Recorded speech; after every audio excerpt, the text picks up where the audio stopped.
ध्यान से सुनना ये प्रभु की आवाज जो आप मैसेज में सुन रहे। प्रभु ने कहा इनको बता, जो सीधे शब्द है, सीधे सीधे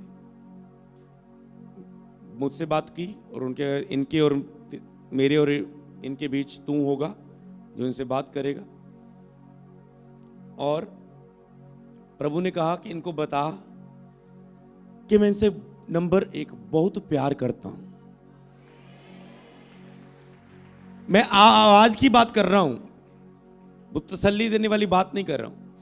जो आप आए हैं वो किससे बात कर रहे हैं। जब मैं इन्हें आशीष दिया, जब मैंने इन्हें deliverance power, healing power, perfect भविष्यवाणी दी, अपनी आवाज दी, अपना प्रेम दिया, अपने सामर्थ दिए, अपने गिफ्ट दिए, जब मैं इन्हें आशीष दिया, जब मैंने इन्हें deliverance power, healing power, perfect भविष्यवाणी दी, अपनी आवाज दी, अपना प्रेम दिया, अपने सामर्थ दिए, अपने गिफ्ट दिए, इंतजार कर रहे हो।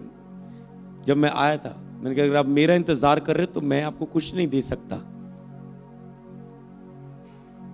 पर जब मैंने पवित्र आत्मा से कहा, पवित्र आत्मा आवाज, प्लीज आवाज, सरमन नहीं, जो मैंने बुधवार बता रहा था, मैंने कहा चाहे आप जो पुलपट पे जा रहे हो, आपको पता है आधा घंटा रह गया पुलपट में जाने का, और आप ढूंढते हो, पास्टर को ये चिंता रहती है आज प्रचार क्या देना है, आपको टेंशन रहती है आज प्रचार नहीं मिला, आज सरमन नहीं मिला, कौन सा ढूंढे, क्या प्रचार करें। आज ये भी कर चुका हूँ, ये भी कर चुका हूँ, ये स्टोरी भी बता चुका हूँ बाइबल में, वो भी, आज क्या प्रचार करूँ, और आप प्रचार ढूंढने में लगे हुए हैं। ओके, एक प्रचार बन गया शरीर से, ओके अब ये सुनाते हैं। मैं आपको सलाह देता हूं, जो मैं बुधवार भी बता चुका हूं, कि बिना प्रचार के बाइबल पुलपट पर चाहे चले जाओ, बिना प्रचार के चाहे चले जाओ, कोई आज का प्रचार नहीं है, आत्मा बोलेगा जो बोलेगा, पर बिना हिले आत्मा से, बिना आत्मा के हिलाए, बिना पवित्र आत्मा से भरे, जरूरी नहीं कि हमेशा हिलने के वाला पवित्र आत्मा भरना है, वो आंसुओं वाला भी आपको भरता है। आज मैं हिलने वाला नहीं भर के आया हूं, आंसुओं वाला भर के आया हूं। जब उसने बात की तो ये आपके लिए बहुत स्पेशल है। और मैंने कहा प्रभु, क्योंकि आप मेरी टीम को पता है, अगर मान लो ये नरेंद्र खड़ा है यहाँ पर, ऑफिस के बाहर मिलाता है या लोगों को या टीम मिलाती है, और टीम को पता है कि मैं अगर मिलने वाले लोग होंगे उसके कितने परसेंट, मेरे ख्याल 75% मिलने वाले पास्टर होते हैं। हालेलुया, समझ रहे हो आप। और कितने पास्टर है, हाथ उठाओ। और ये देखो घूम घूम के, ये देखो सब पास्टर है, कोई सब देख लो, ये कोई विश्वासी नहीं आए। समझ रहे हो आप, हजारों बपतिस्मे हो रहे हैं हर एक महीने। इसीलिए जब उनको आत्मा भरता है तो वो रूहों को बचाते हैं। तो मैंने कहा प्रभु, रूहों को बचाने वाली फौज आ रही है आज, बिना आवाज के नहीं जाना चाहता हूं पवित्र आत्मा, बिना आवाज के नहीं जाना चाहता हूं पवित्र आत्मा।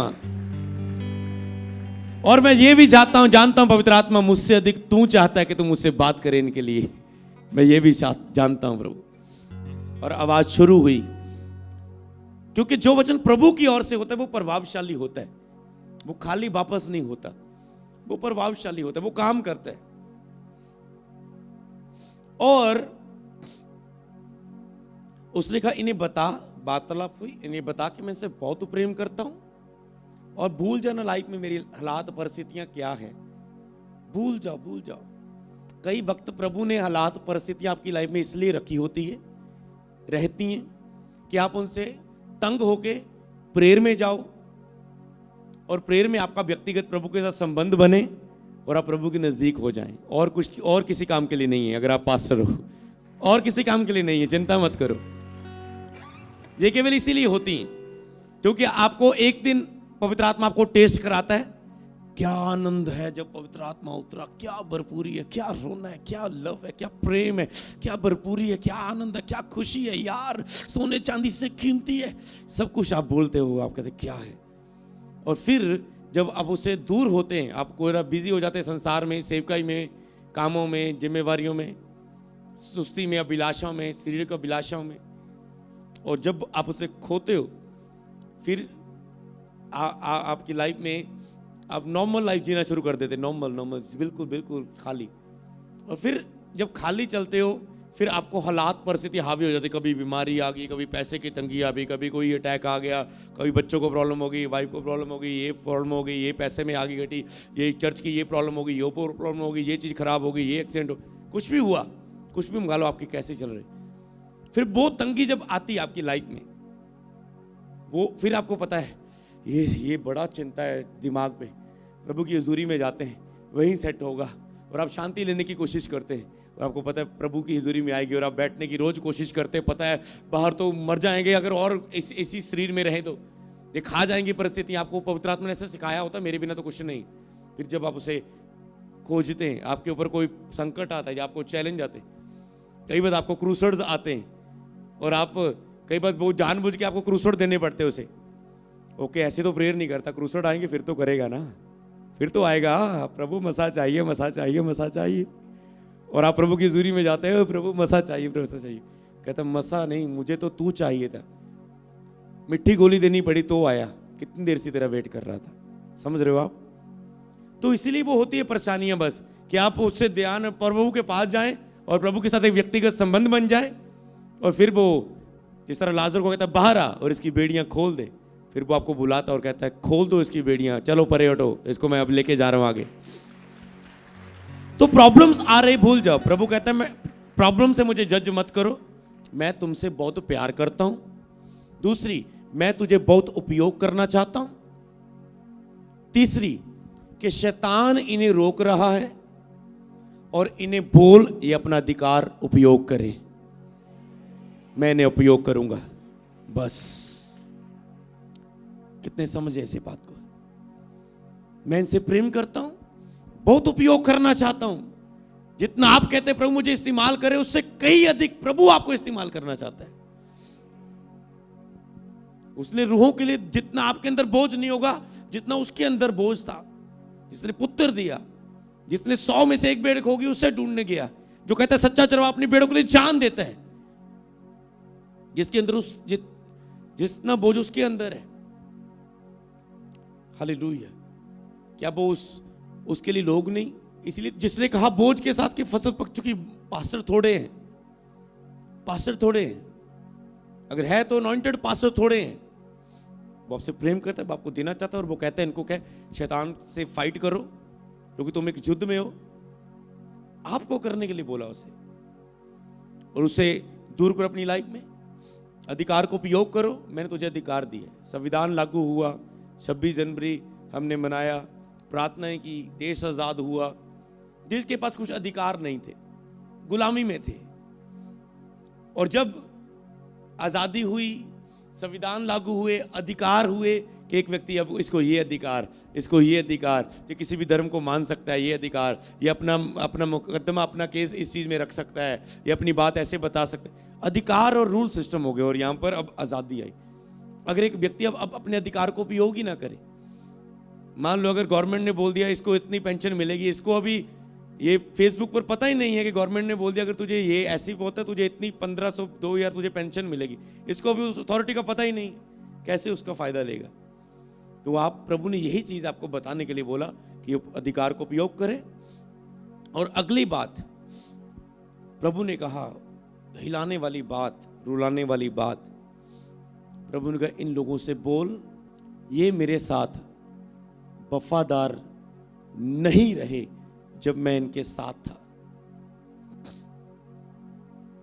ये मेरे साथ वफादार नहीं रहे जब मैं इनके साथ था, जब मैं इनसे बातें करता था, जब मैंने अपना प्यार देता था, जब मैंने सामर्थ देता था, जब मैंने चर्च की ब्लेसिंग्स देता था, जब मैंने पैसा देता था, जब मैं इन्हें मसा देता था, जब मैं इन्हें आशीष दिया, जब मैंने इन्हें deliverance power, healing power, perfect भविष्यवाणी दी, अपनी आवाज दी, अपना प्रेम दिया, अपनी सामर्थ दी, अपने गिफ्ट दिए, अपनी उपस्थिति दी, जब मैं इन्हें आशीष दिया, जब मैंने इन्हें deliverance power, healing power, perfect भविष्यवाणी दी, अपनी आवाज दी, अपना प्रेम दिया, अपनी सामर्थ दी, अपने गिफ्ट दिए, नहीं है मेरे दिए हुए कामों में वफादार नहीं है, मेरे पैसे में वफादार नहीं है, चर्च के पैसे के साथ वफादार नहीं है, लोगों के साथ वफादार नहीं है, रूह को बचाने के बोझ इनके अंदर नहीं है।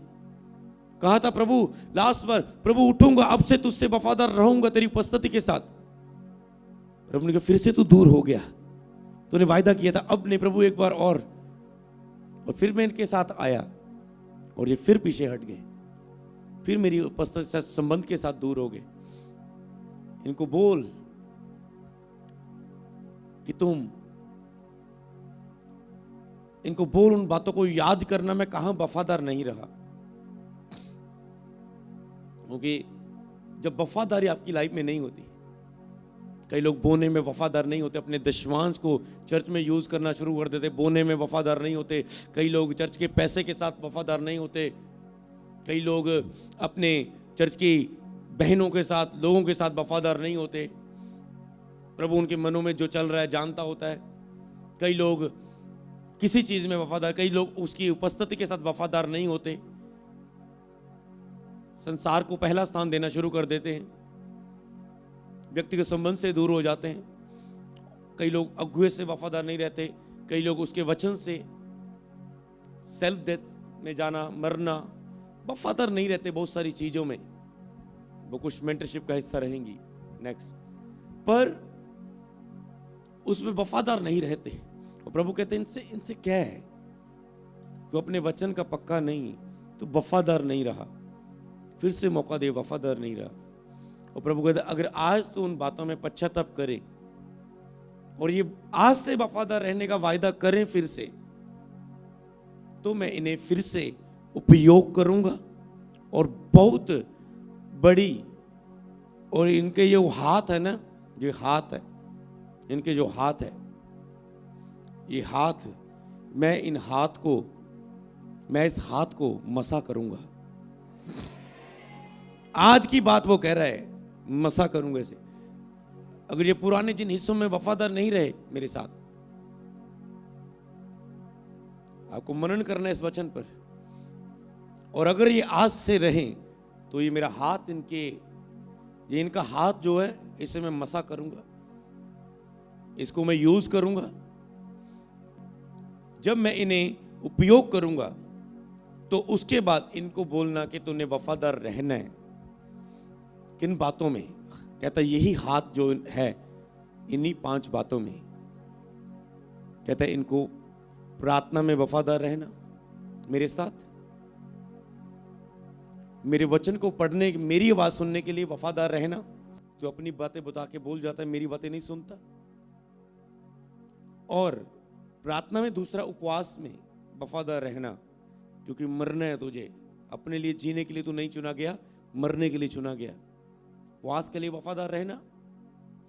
तीसरा, वचन की सेवकाई के लिए वफादार रहना। सेवकाई मतलब खुद भी वचन लेना और उसकी दूसरों को भी सिखाना है। उस वचन की सेवकाई के साथ वफादार रहना। चौथा, अपने आप के लिए मरना, उसमें वफादार रहना, क्योंकि अगर तू शरीर में रहेगा मैं तुझे उपयोग नहीं कर पाऊंगा। इसलिए स्टार्टिंग प्रेयर यही करवाएगी कि कहें शरीर टूट सारी कब्जा मेरी लाइफ से खत्म हो, ताकि जो आत्मा का काम शुरू हो। अपने आप के लिए मरना। और 5वां, समर्पण देने अपनी लाइफ के, फिर से समर्पण देने। इस चीज का समर्पण देता हूं, इसका त्याग करता हूं, इसका त्याग करता हूं, इसका त्याग करता हूं प्रभु, इस खाने का त्याग करता हूं, नींद का त्याग करता हूं, इतना फोन का त्याग करता हूं, इतना ये व्हाट्सएप का त्याग करता हूं, इतना ये लोगों से बात करने का त्याग करता हूं, इतना ये पैसे का त्याग करता हूं। त्याग करना, समर्पण देने, हालेलुया। और उनमें फिर वफादार रहना, उनमें फिर वफादारी के साथ चलना, हालेलुया। अगर तू वफादार रहे तो मैं तुझे फिर से, तो ये हाथ, ये जब तक ये बने रहेंगे, इस हाथ में कहता है अभिषेक बना रहेगा। जब ये वफादारी कम होगी इन हिस्सों में, ये मसा कम होगा। तुझ पर निर्भर है, वो कहता कि तू कितना उपयोग हो सकता है, मुझ पर निर्भर नहीं। प्रभु कहता तुझ पर निर्भर है, करता है ये, तू कितना अधिक इसमें बना रह सकता है, मुझ पर नहीं, क्योंकि उसने अपना दिल प्रगट कर दिया। मैं इनसे बहुत प्रेम करता हूं और इन्हें बहुत उपयोग करना चाहता हूं। अब ये मत सोचना शायद प्रभु मुझे ज्यादा उपयोग नहीं करना चाहता, वो बहुत उपयोग करना चाहता है, सिर्फ वो कहता है मेरे साथ वफादार रहना, मेरे साथ विश्वास योग्य रहना।